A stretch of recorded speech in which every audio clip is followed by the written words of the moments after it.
putting an end to identity politics. This is the Kevin Jackson Radio Show. Welcome back, everybody. I don't want to eat up all of our time on this very important story about this FISA memo stuff that's going to come out, and it's already starting to leak out. But this is big. So I want to finish up, and we're going to move on to some other stuff. But I played a few clips from different people. I want to finish playing some of these because I think it's important that you understand that there are lots of people out there who are looking into this and who are saying the same things. And they're not being issued talking points. They're saying, holy cow, they're going down there. They're on the Senate Intelligence Committee. They're looking at this stuff, and they're going, or maybe it's the House Intelligence Committee, sorry. And they're going, this is amazing.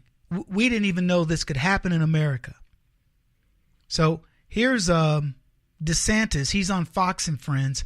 Very revealing, and I think we've got Jim Jordan, which may be the most revealing, but here's one of them. Does it help us answer this question? Did the Obama administration use intel from the dossier, from Chris Steele specifically, to surveil Trump officials? I think that's one of the central issues in the memo, and I definitely want all Americans to be able to read what actually happened in that respect. Is Paul Ryan is he for releasing this at this point? I think he will, but, the Speaker's done a good job pressing. Remember, Rod Rosenstein fought tooth and nail to not produce this information to the Congress, and we were thinking about, well, why would he have done that? And I think it's because there's information in there that doesn't make either the DOJ or the Bureau look, and this is not the whole DOJ or the whole Bureau. This is a select cast of characters. But Paul Ryan stood up to him and said, no, we got to get it. So I think so. And here's the thing. Remember that Peter Strzok text message where they're in Andrew McCabe's office with Lisa Page, and he says, I'd like to think what you said that Trump can't win is true, but I'm afraid we at the FBI can't take that risk, and we need an insurance policy. So as I'm reading the memo, I kept thinking back to that text message, and is this investigation the insurance policy because somebody like Strzok wanted to keep Trump out of the White House? What was Steele's relationship with the FBI? If he was a paid source, or he was somebody who was working with them, to go talk to the media, I mean, that is just totally outrageous, and I think that's probably one of the reasons why Grassley and Graham want Steele investigated. But they're running interference. They are trying to affect the outcome of the election. There's no doubt about that's what they were doing. And after this is released, will heads roll at the DOJ or the FBI? Welcome back, everybody. I cut the clip there just to leave you with a cliffhanger. Of course heads are going to roll. There'll be a few that roll at the DOJ and the FBI currently, but there are going to be a lot of people who are out of the DOJ and the FBI whose heads are going to roll. Comey, he's one. I mean, there's a lot of folks. Eric Holder ought to be scared as well. And the reason why I'm going to shift a little gears just a bit here, because Newsweek got raided. If you guys, I don't know if we talked about that, but Newsweek got raided. But here's what's by the FBI.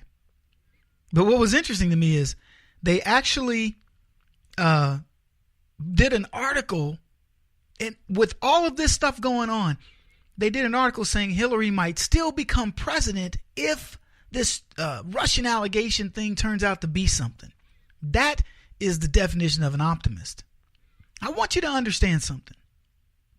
The Democrats have known what we've known. Didn't have any proof of, but they've known it for a long time. Adam Schiff, Democrat out of California, he's aware of this. He's a mole in our government. A socialist mole who did everything he could to keep Trump out, kept the lid on this thing as long as he possibly could. We just did a flashback of him saying, Trump's going down, Trump.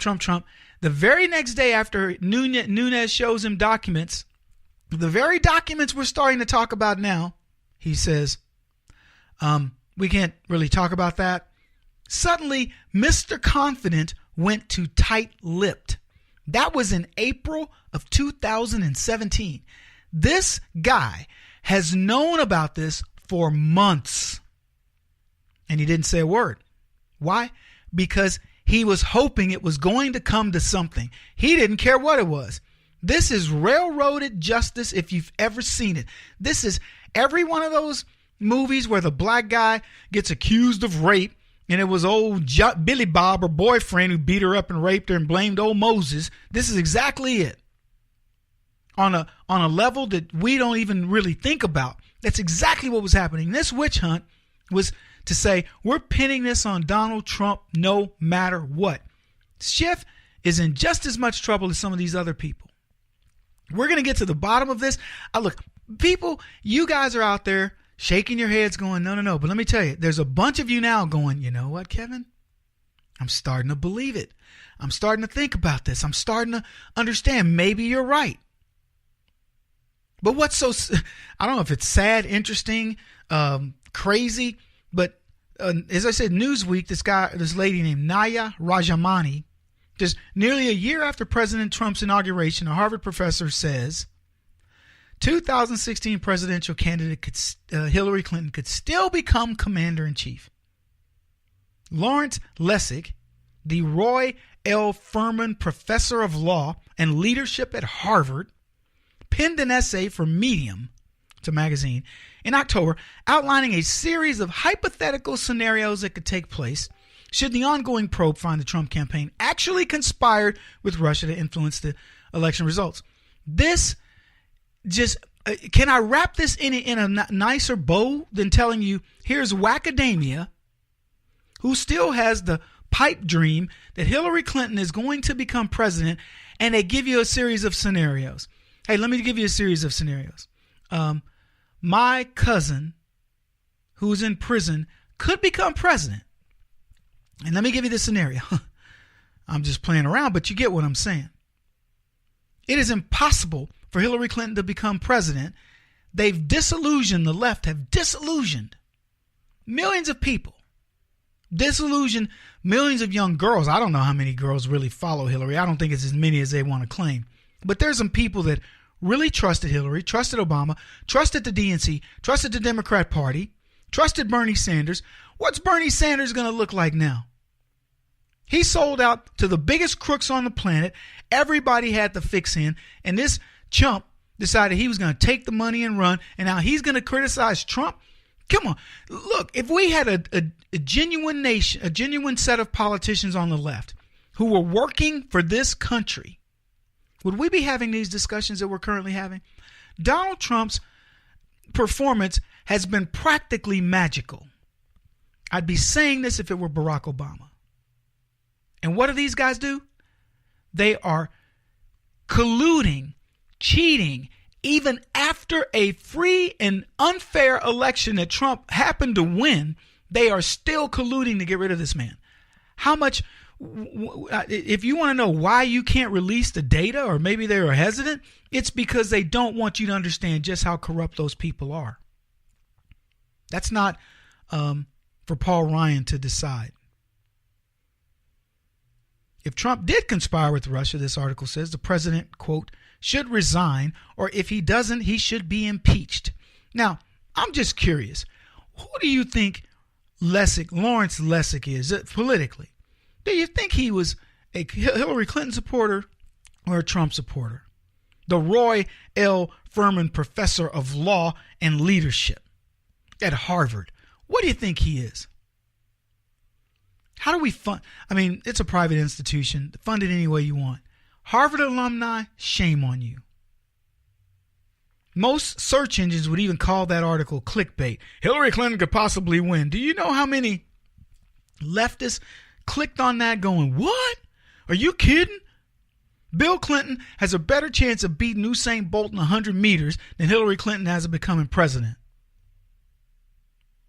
Lessig said the scenario is possible. He says this is one way it could happen, but it's very difficult, very different rather, from saying I think it will or should, or that the evidence is there for it to happen. So in other words, Lawrence Lessig, you wrote a paper that was essentially, oh, well, it's a possibility. Maybe it will, maybe it won't, but, probably won't. What kind of paper is that?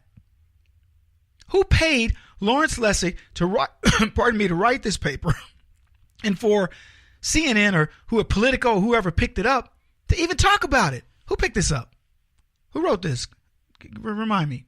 Do you even know? Newsweek. Why would you even write this? I mean, how low is the lamestream media willing to stoop to make people believe that this is something that can happen. And the bigger question is, why would you even want it? With the bit of evidence that you have, the knowledge of Hillary Clinton, the buzzards circling this woman, why would you want her to be president? Well, let me tell you this. In short order, you're not going to find anybody that wants to tell you that they voted for Hillary, they supported her, or anything else. That woman will be lucky to stay out of prison. He won't stop until he's the top-rated radio talk show host in America. What kind of weird competitive freak are you? This is the Kevin Jackson Radio Show.